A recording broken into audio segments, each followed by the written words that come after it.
I hope you're doing well. Welcome back to the channel. If it's your first video, thank you for being here. Is it frustrating to anyone else that the world we grew up in no longer exists? And it must suck to be a young kid who wants to pick up any hobby involving technology. Now, I know there's more reasons why being a kid sucks outside of tech. Card games that, kids used to play like Pokemon are impossible to find. Lego sets are so expensive, it's more so for adult collectors now than children being able to just pick them up on a whim at Walmart. But I'm talking now specifically why it sucks to be a kid trying to be into video games, okay? Now, imagine, for real, imagine being a young kid, no job, no money, no rich parents. Christmas comes along and you ask them for a PS5, which is now what, $700 or $900 depending on the version you get, and you got to get a game along with that too. That'll be another $70 to $80. Now I'm telling you right now, viewer, I will be sucker punched in the face as a kid if I ask my parents for a game console that expensive. They already didn't like me being on the last one for too long, so imagine me asking them to buy me the brand new console and dropping nearly $1,000 to do it.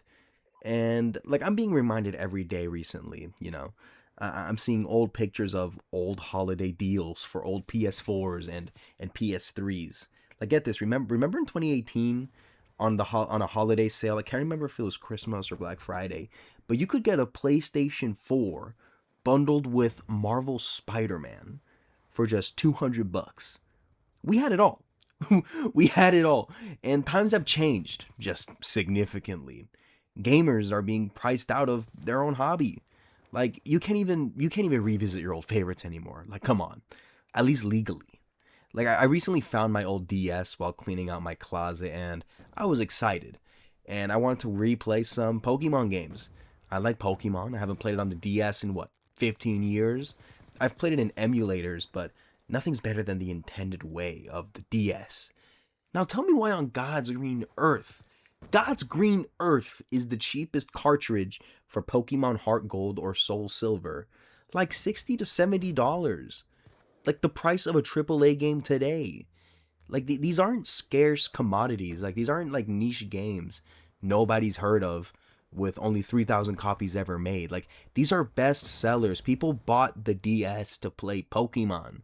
Now why can't I just go into my retro game store or God forbid a GameStop and just walk in and walk out with a Pokemon game? Now, yes, I know that at this very moment, in under 10 minutes, I can get a DS game set up on my phone for free on an emulator and play it there. But that's like, it's just not the same. And just in general, times are changing. The landscape just isn't the same anymore. I'm sure you've all heard the news a couple days ago of Sony completely going away with physical discs come 2028. And the amount of opportunities that came from owning a physical copy of a game that's just gone now once this whole new change goes into effect. Like I remember in school, so a lot of memories were visiting a friend's house and you really wanted to show them a new game you just bought. And you would take the game with you to school, tuck it in your backpack so you can play it at their house after. Like I know I played Uncharted 2 for the first time at a buddy's house in elementary school. Like I would watch him play the whole story. And even knowing how it ends, he let me borrow the game so I can play it for myself at my house on my PS3. And if you bought a game, you ran your course with it, you're done with it, you could resell it. You could resell it. You can let a friend borrow it. You own the game, you can just do what you want with it to the next person. And do you remember midnight releases? I remember November 2012. Anyone with ball knowledge remember November 2020, 2012? The year of Black Ops 2? I remember begging my dad to skip my bedtime to let me go to GameStop to get that game, to play it throughout the night. And then he made me go to school the next day, but I begged him to pick me up early so I can keep playing the game. These midnight releases were electric. Like nothing else mattered at the time. Everybody was there for one thing, and we would celebrate each other. Every time a new guy would walk out the door of the GameStop with his Black Ops 2 copy, he would hold it up like Simba, and we would just clap for the guy. We cheer him on. We did this for almost every guy who exited the store. We were so excited for this game, and that we were all going to experience it later that evening. And there's a good chance that the people cheering each other on in line were probably the same people calling each other slurs in game chat later that evening, and they don't even know it. And we just don't have that culture anymore. Even with discs of games still being in circulation, I can't even remember the last midnight release getting that much traction, or if they even still do them. Does GameStop stay open at midnight for big releases anymore? But we're not getting that no more. There's no shot of getting them again if this thing goes through. Because you'll just be getting a code now. You can't resell a code. You can't pass it to a friend to borrow. It's in your account, and if you get banned or God forbid you get hacked, you can't move that code to a new account. You just lose it forever. You are now at the mercy of the PlayStation Network. You don't own the game anymore. You just have the license. I know you guys are sick to death of hearing this statement. I'm sick of it too, but I'm going to say it anyway because it rings true.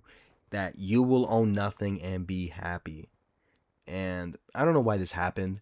I know GTA 6 announced no physical release. They announced the stupid box with the code inside, and who's to say that Sony was thinking of doing that already? And Rockstar just publicly did it first.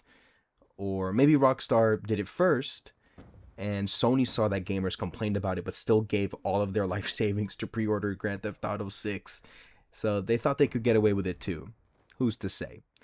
And speaking of pre-orders, why are there people deadass pre-ordering a digital game? Side tangent, this isn't even about Grand Theft Auto. This is just in general. Pre-ordering used to mean that on release day, even if the game sells out in store, let's say you had the worst Looney Tunes level luck, everyone in town went to your specific local GameStop and bought out the supply. There would still be a copy with your name on it secured somewhere in the back. That's what pre-ordering was. But why are we doing this shit digitally? Are we going to run out of codes? If the servers crash from the overload of everyone buying it, tough luck, buddy. It's not like you can download your pre-order game anyway when the servers are down. You can't access the game like anyone else. So what are you locking down exactly? Like, the only thing I can get is pre-ordering like a special edition or something that comes with like a tangible item like a statue or an art book or something that gets shipped to your address. But pre-ordering the standard edition of a game, what are we doing, man? Like, what, you get to play it 2 days early? Okay, you again, you can do whatever you want. It's your money, but the value for what you pay is not like it used to be, and I feel like kids don't even know what they've missed out on. I'm showing it now. Hopefully I find it. I'm gonna look for it, and if I do, you'll see some like B-roll footage in the video. But if not, you're just gonna hear me talk about it. But I remember. I pre-ordered Black Ops 2. I say I pre-ordered it. My dad did. I was 10 years old. I couldn't pre-order that. But I forgot what the edition was called. But this version of Black Ops 2 came with this extremely cool case with the Roman numeral 2, shape. And you could pull out one of the sides and there would be a steelbook case for the disc with this insane artwork. And it was so cool to open this as a kid. And now what do kids get? 19 inches of Venom. You know what? 19 inches of Venom is pretty cool. All right. But yeah, we're just being priced out of this hobby. All right. That, like, back to the point of the video. We're being priced out. And the value for what we're paying, the value of what we're paying just isn't the same as it was when we were younger. And I can't imagine a kid being able to afford keeping up with this climate. No money of your own, hoping your parents can fork over the money for you. When I was little, I would have to wait for either my birthday, a good report card, Black Friday, and Christmas to be able to ask for a game, and hopefully get a yes. It wasn't even guaranteed. So the fact that every game costs $70 now, and consoles got hundreds of dollars more expensive than they were in the past, and other avenues like PC is insanely hard to get into. A good rig is going to cost you over close to $3,000. What are we, what's the point, Even a mid-tier PC for entry level is more expensive than they should be. So how do we even make it work? God forbid you didn't build your PC back in 2024 before this whole AI shit happened. But what's the solution? Oh, like cloud streaming, right? Rely on subscriptions to play on a figuratively better hardware than your own, while you don't get to own the best of the best. You're just streaming it from the cloud because you cannot justify spending the amount that it costs for the good hardware. Unless you're already rich. You have to be rich in order to keep up the same frequency of buying like the newest stuff as we did back in the day. But ultimately, that's all I have to say.